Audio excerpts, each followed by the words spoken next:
Hello viewers, welcome back to my channel story time again. आज फिर मैं आपके समक्ष प्रभु गौर गोपाल दास के प्रवचनों में से एक प्रसंग लेकर उसको सुनाऊंगी। एक राजा एक बार अपने मंत्री के साथ देशाटन के लिए निकलता है, इधर उधर घूमने के लिए, भ्रमण के लिए, जनता का हाल देखने के लिए। अचानक से घूमते घूमते वे एक बड़े से खेत के पास आते हैं। वहां देखते हैं कि पूरा परिवार बड़ी मस्ती से खेत पर काम कर रहा है। किसान और उसकी पत्नी दोनों गा रहे हैं और बड़े प्रेम से फसल की कटाई कर रहे हैं, और उनके बच्चे भी खुश होकर गा रहे हैं और फसल की कटाई में अपने माँ बाप का हाथ बटा रहे हैं। राजा अत्यंत हैरान हो जाता है और मंत्री से पूछने लगता है, अरे ऐसी क्या बात है, मेरे पास तो जहान भर की संपदा है, दुनिया भर की चीजें हैं, फिर भी मैं इतना खुश नहीं हो सकता। लेकिन ये किसान देखो कितना साधारण है, इनके वस्त्र कितने साधारण हैं, इनकी किस प्रकार साधारण स्थिति, फिर भी कितना खुश है, आपस में गा गा कर मस्ती से काम कर रहे हैं, ऐसा क्यों है?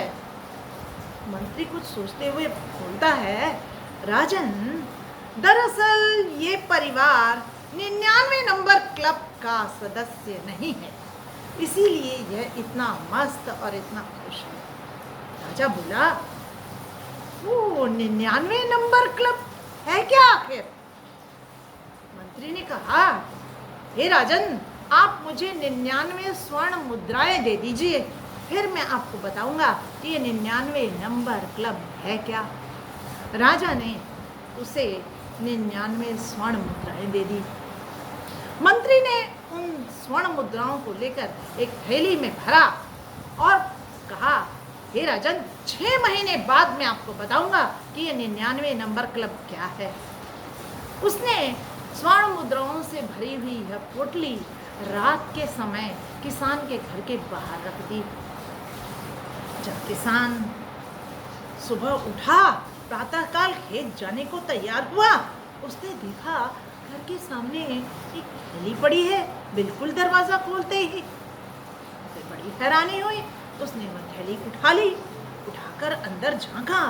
चमकती हुई स्वर्ण मुद्राएं देख करके हैरानी हो गई, प्रसन्नता का पारावार नहीं रहा। उसे लगा, वाह, माला माल हो गया वो।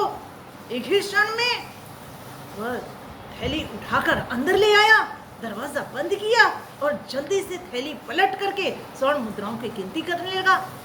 1 2 3, उसने पाया कि थैली में 99 स्वर्ण मुद्राएं हैं।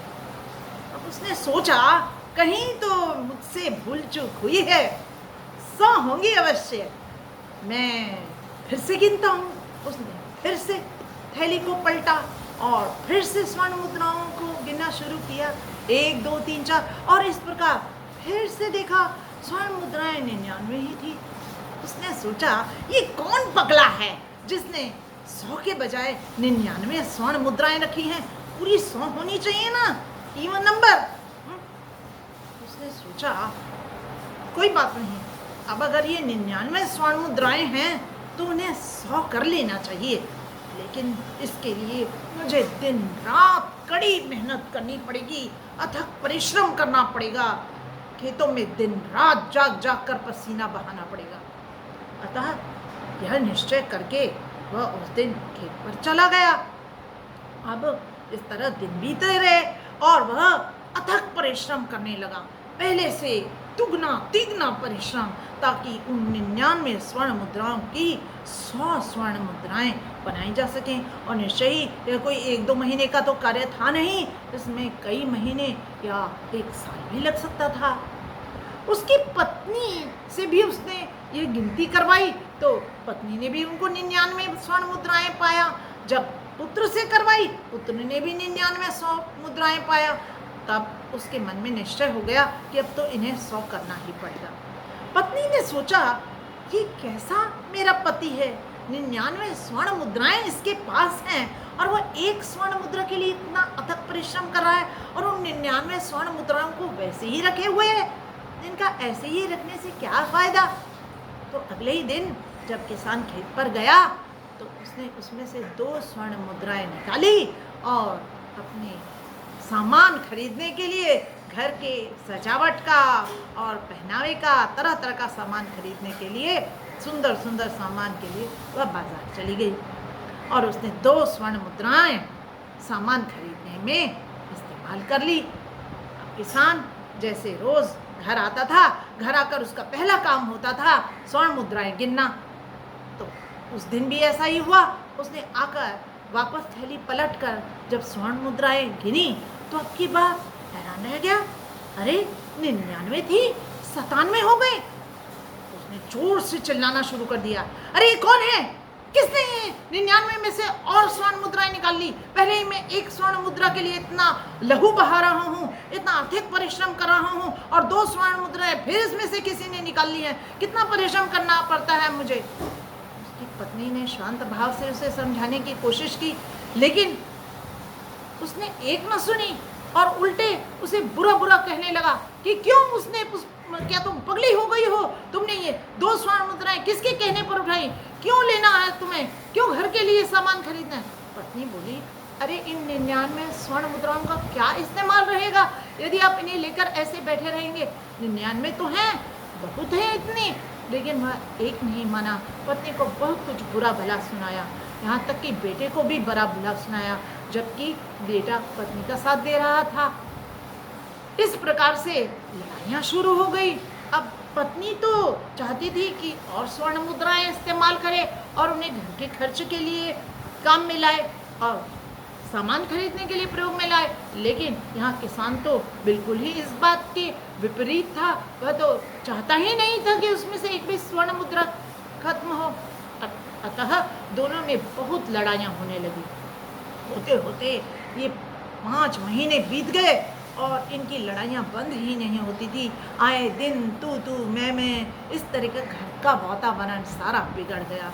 ना ही बच्चे खुश रहते थे, ना पत्नी खुश रहती थी और किसान का स्वभाव तो दिन ब दिन बिगड़ता ही चला गया। आखिरकार एक दिन राजा और मंत्री पुनः उसी जगह से खेत से जा रहे थे तो राजा ने देखा अकेला किसान और दूर उसकी पत्नी बैठी हुई, दोनों अलग अलग विचारों में डूबे हुए, और किसान बड़े बेमन से फसल खेत पर काम कर रहा था, फसल को देख रहा था। राजा ने मंत्री से पूछा, अरे ये 5 महीनों बाद 6ठे महीने में अचानक से ऐसा क्या हो गया कि ये लोग बिल्कुल ही बदल गए, ये तो मुझसे भी अधिक दुखी हो गए। मंत्री ने कहा, महाराज ये 99 नंबर क्लब के सदस्य बन गए हैं, अब यह परिवार भी उसी क्लब का सदस्य बन गया है, 99 नंबर क्लब का। राजा ने कहा, मैं समझा नहीं तुम्हारी बात, मुझे जरा खोल कर समझाओ, यह 99 नंबर क्लब क्या है? पहले भी तुम इस बारे में चर्चा कर रहे थे, आज भी तुम इस बारे में बता रहे हो, लेकिन मुझे कुछ नहीं समझ में आ रहा है। तब मंत्री ने बोला, यह 99 नंबर क्लब उन लोगों का है जिनके पास 99 स्वर्ण मुद्राएं होती हैं, लेकिन वह इनको 100 बनाने के लिए अर्थात 1 स्वर्ण मुद्रा और प्राप्त करने के लिए अपना जीवन बिता देते हैं और अपने जीवन की सारी खुशियां लुटा देते हैं। तो साथियों, खुशी किसी चीज़ की मोहताज नहीं होती, वह समय की मोहताज नहीं होती। आप ये मत सोचिए कि आप ये कर लेंगे, आप ये पा लेंगे, मकान बना लेंगे तो आपको खुशी हासिल हो जाएगी, या आप मकान खरीद लेंगे तब आप खुशियाँ मनाएंगे, या आपका बेटा होगा तब आप खुशियाँ मनाएंगे, आपके बच्चे परीक्षा में अच्छे नंबर आएंगे तो खुशियाँ मनाएंगे। यहाँ तक कि अगर बच्चे आपको कहते हैं कि आज कहीं पिकनिक पर चलें या कुछ उत्सव मनाएं तो आप बच्चे को यह कहकर मना कर देते हैं, नहीं अभी समय नहीं है, अभी हमें बहुत से काम करने हैं, पहले ऐसा ऐसा हो जाए, और कई सारे लक्ष्य रख देते हैं, ऐसा ऐसा हो जाए तब हम खुशी मनाएंगे। तो यह बात बहुत ही गलत है, क्योंकि खुशी किसी भी चीज़ से खरीदी नहीं जा सकती, न ही खुशी के लिए इंतज़ार किया जा सकता है।